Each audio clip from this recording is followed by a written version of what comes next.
We're living in a global village. The age where you can isolate yourself behind a fortress is gone. We all have different histories, but we are bonded by the fact that Africa has great potential, that young people have great potential. And if you're thinking about tomorrow, then involve the youth, because we are the leaders of tomorrow.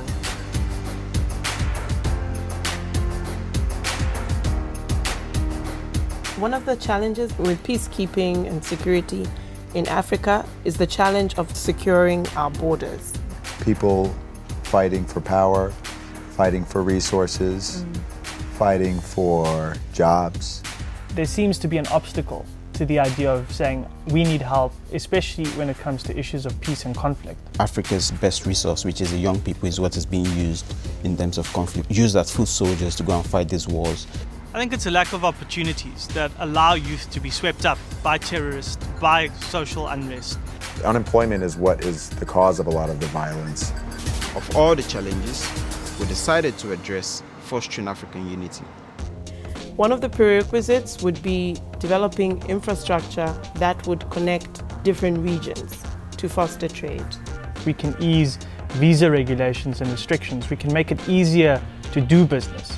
We can sign bilateral agreements. There needs to be concrete steps that are taken by African states in addressing youth unemployment, illiteracy in African states.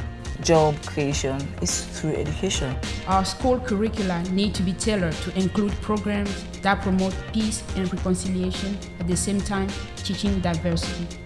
Think about the possibilities that are endless if you take that energy that comes naturally with being a young person and direct it in a positive direction.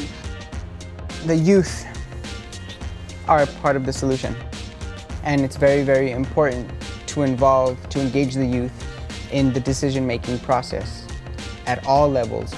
It would be good to have a common vision for the continent as a whole. Moving from policy to actual implementation. We live in a more and more integrated planet, and we as a continent need to work together cooperatively. What Africa do we want our children to come into? If we are going to live in a prosperous Africa, an Africa that of our dreams, it's very important that we play our part ensuring that peace reigns as young people. All African countries must come together as one, because united we stand and divided we fall.